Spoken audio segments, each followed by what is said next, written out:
Hey, what's up guys, this is R2D2s back here again with another video for you guys, and today I wanted to show off not only my Canon R2D2 collection, but I wanted to talk about each Canon R2D2 you see before you.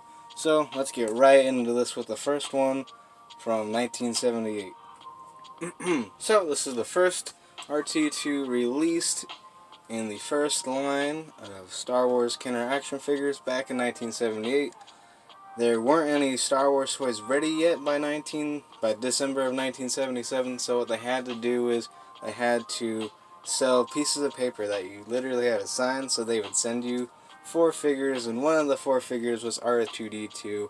He was part of the first 12 figures, and now let's get into the details. So, he is 3 3/4 inch scaled. He's quite small, standing at just less than 2 inches. So there is a screw in the bottom that keeps the head, and there's a little thing inside the head that makes the head click. This is an example of what the clicker inside looks like. Not every single one looks just like this, but this is an example of what it looks like. So as you can see, the dome is a shiny chrome silver, and he has blue paint, and the body itself has a sticker applied to it. And under there, it's quite difficult to see, but it does say Hong Kong, and it was made in 1977. So overall, the first Kenner R2D2 is an awesome action figure, and definitely a staple to not only the Kenner Star Wars line, but to Star Wars in general. So the next droid will be the third-legged R2D2 from the Droid Factory. Alright, so this next R2D2 came from the Droid Factory or Droid Maker in the year 1979, right before The Empire Strikes Back. And this R2D2 is very different for multiple key reasons. The most apparent is the third leg, which comes out the bottom right there. And this was the only R2D2 that had that third leg. None of the other R2D2s ever released with a third leg. And this one is also very interesting because besides the third leg, as we can see, the sticker on his chest is actually mirrored. So this is what it's supposed to look like, and that's what the sticker looks like on the third legged R2D2. And here again, you can see that the detail has been mirrored. It definitely a strange little thing, but very interesting. And then comparing the dome, it is a very different dome with different details, and I have gone in with a metallic pen and restored the dome to a better look. And we can also tell on the legs that they are not painted blue. So this definitely stands out amongst the other Kenner R2D2s, and the fact that it does come with an entire droid factory, so it can do things like this to your little R2D2. Give him weird legs, turn him into a strange mechanic droid, and other strange abominations. So overall, this Kenner R2D2 is awesome, and if you are curious and want to learn more about the playset that this little R2D2 comes with, I actually did a whole video talking about the playlist, and it will be linked in the description below. Alright, so on to the next droid from the Empire Strikes Back line. Alright, so this is the Empire Strikes Back Sensor Scope R2D2. The reason this droid stands out amongst the original Kenner R2D2 is the little sensor scope it has in its head. It is bright blue, and bam, you can lower it just like that. Then you can pull this little tab here, and bam, it comes right up. It can move almost 360. Pretty cool.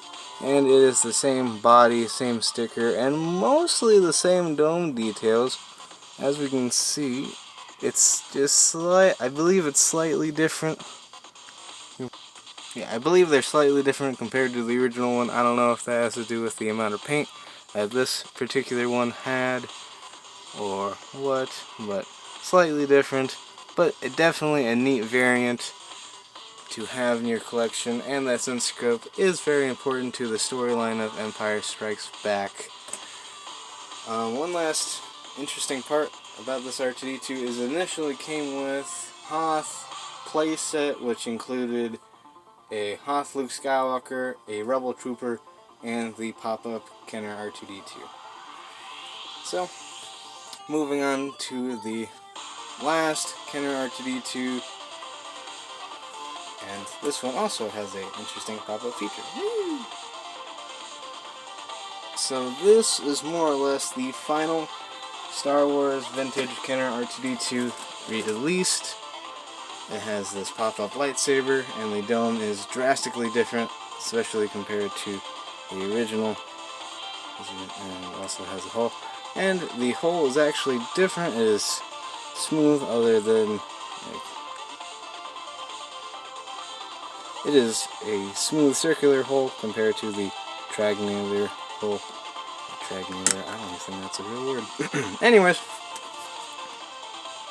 so the gimmick with this one is when you rotate the head, the lightsaber itself pops out, which I think is a pretty neat gimmick. This little guy was actually part of some of the last Star Wars Kenner action figures ever really produced in the last 17 in 1985. And it is a very awesome action figure. You got the lightsaber, great detail, great sticker. The legs and body are more or less the same. Inside the body, as we can see, there is a hump of plastic that curves in, so you get the ability to turn the head, and that's how the lightsaber comes out. Another way you can get the lightsaber out is just tilting it upside down. Bam, there's the lightsaber. The lightsaber accessory itself, in my opinion, looks more like a baseball bat than a lightsaber, but I think overall it still is pretty cool, and that is what R2D2 looks like without the lightsaber. It looks a little off in my personal opinion, so I just like leaving the lightsaber in there, and it's harder to lose the accessory.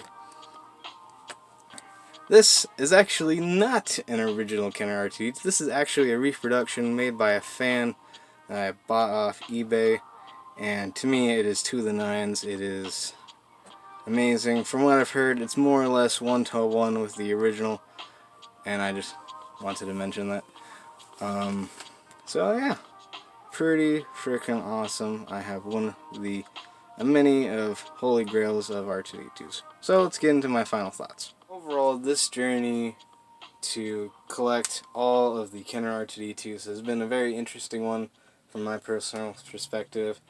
The reason I even got into this at all was because of my dad's R5D4 that he gave me when I was little, which I have held on to, and I was always curious to see what the R2D2 looked like, and through YouTube and other things I finally figured out the R2D2s, and I did a bunch of research on it, and I eventually tracked a Kenner R2D2 down that was really messed up, and then I repainted him to look more accurate to what R2D2 is actually supposed to be.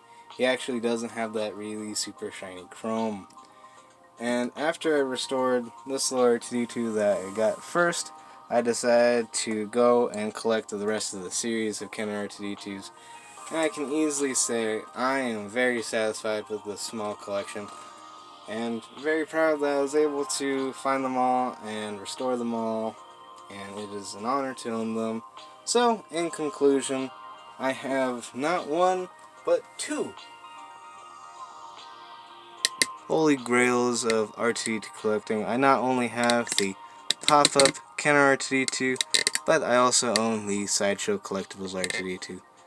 So, in conclusion, I just wanted to say I love Star Wars thanks to my dad for giving me the R5D4, and thanks to my grandfather who took my father to go see that weird, awesome sci-fi movie in late May of 1977.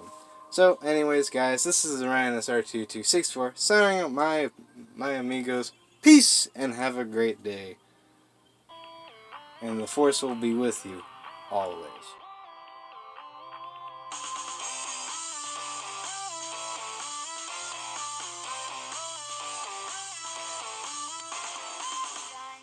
Monday, Tuesday comes, Wednesday, Saturday too. School and sports, homework and chores. There's so much to do. Dreaming hours flying now through space galaxies. Saving, fighting, learning with Yoda teaching me. I will